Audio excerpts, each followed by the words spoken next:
I think if I had to give predictions on the first two, I would say in Joburg, the Boks would beat Australia by 30 points. Sure, you think so, eh? I just think they won't have...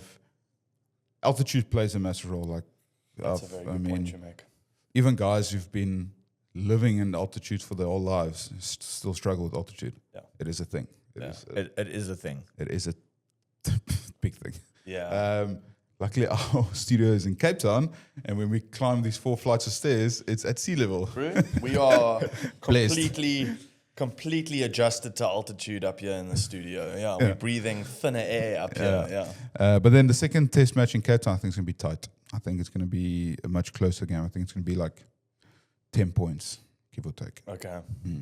I'm kind of on the side of, I think the first half of the first game is going to be a back and forth.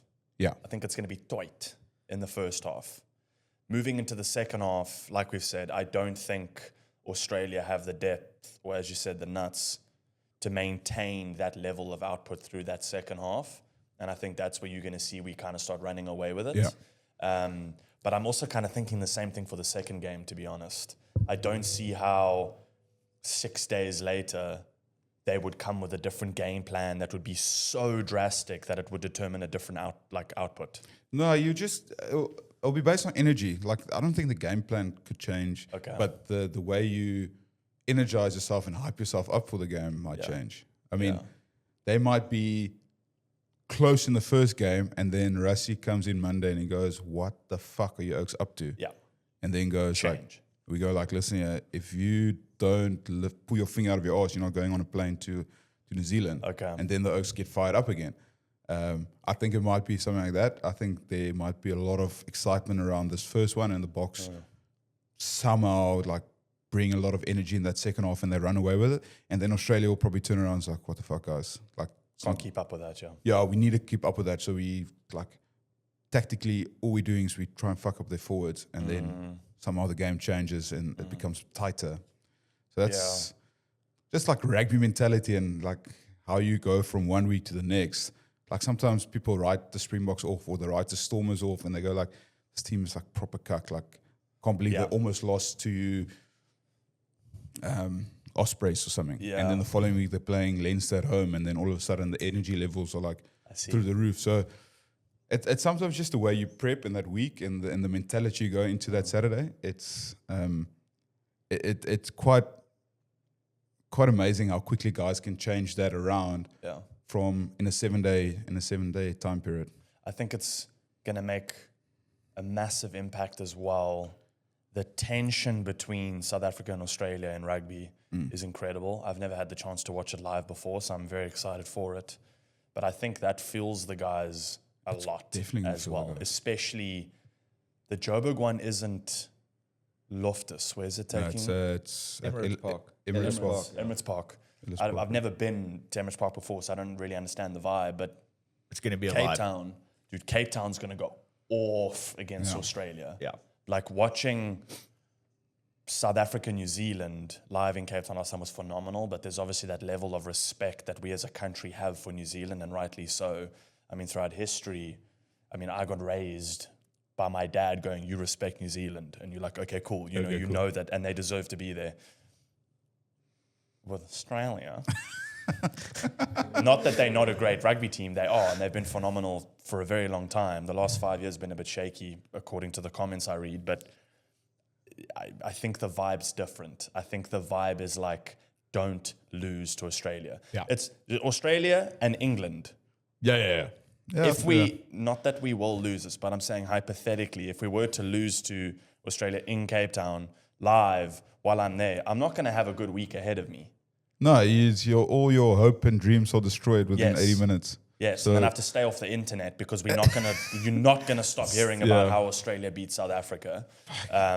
So that I think there's that angle of it as well. Like, you don't want to lose to these guys. Yeah, especially as like a fan now. Like, I mean, I'm like a couple of years ago I could make a difference because I could have played in the game, but now I'm just sitting here like watching the boys play. Now like helpless. Yeah, I'm like, fuck guys, please pull this through. I don't want to go. I don't want to go on my social media and see fucking some rugby guy or what's that oak, and he just like he's wearing a Springbok shirt, and then when they lose, they take it off. That would like, I love that guy's content, but when he does that kind of thing, I'm like, damn it, man. yeah, Stop switching up the jerseys here. Stick with one, dude. Yeah. We need you. be proud. Yeah.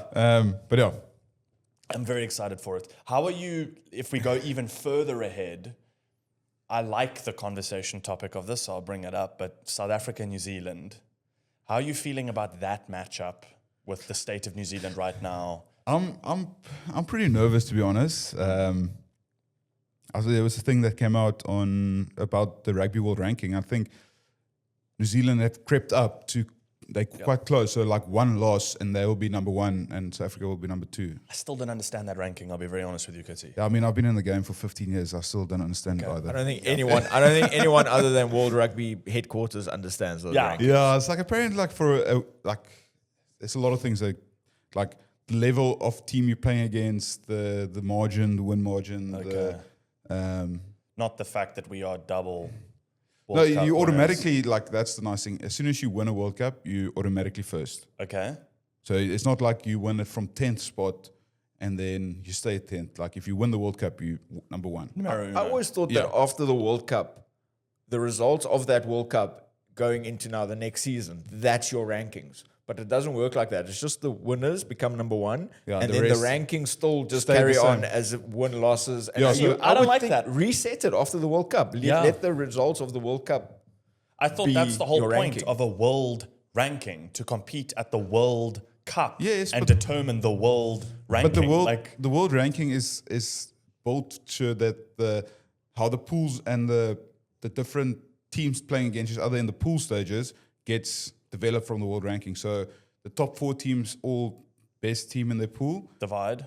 divide into 4 groups or 4 groups, Yeah. and then they would go like, okay, 5th, 6th, 7th, 8th in that, and then they start going, okay, cool. Then it's Asia 1, Africa 1, Asia 2, Africa 2, Pacific, whatever, and then those guys would play.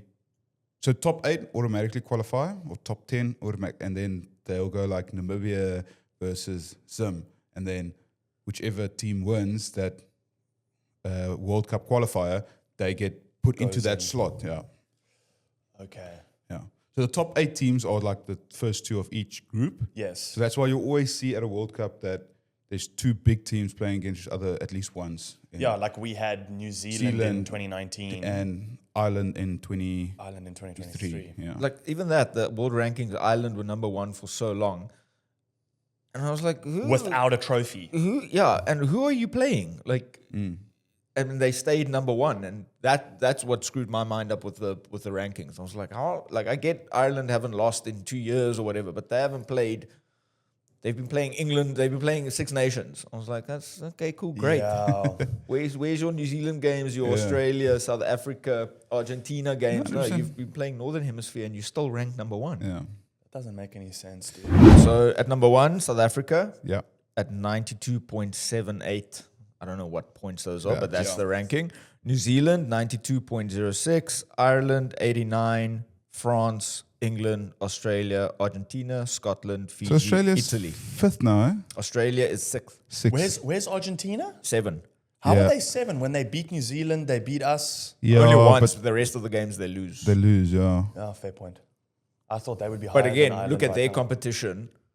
Yeah, so they'll Compared probably to, like, play. an They'll Ireland probably or be in the same. Like if they had to pick world, talking under correction now, but if they had to do the draw right now on the current world ranking, New Zealand will probably be in the same pool as either Argentina or Australia.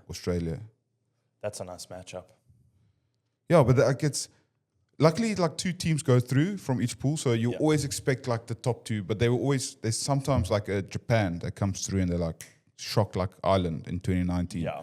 And then they go to the quarterfinal spot. But it's rule of thumb, it's normally like the top 8 teams go through to the quarterfinals. Where's France on there again? Sorry. France are currently 4th. Yeah. And then Argentina are 6th, 7th. 7th. Australia is 6th, yeah, 7th. I don't know so much about that, eh? England. 8 is Scotland. No, England is 5th. 8 is Scotland, 9 is Fiji, and 10 is Italy. Yeah, that makes sense. Go Fiji. Yeah, Wales aren't there. Yeah, Wales. Yeah, did Wales not have a like great 12th or 13th. Yes, but they just, at least luckily a week or two ago, they won their first game in 18 round. 18.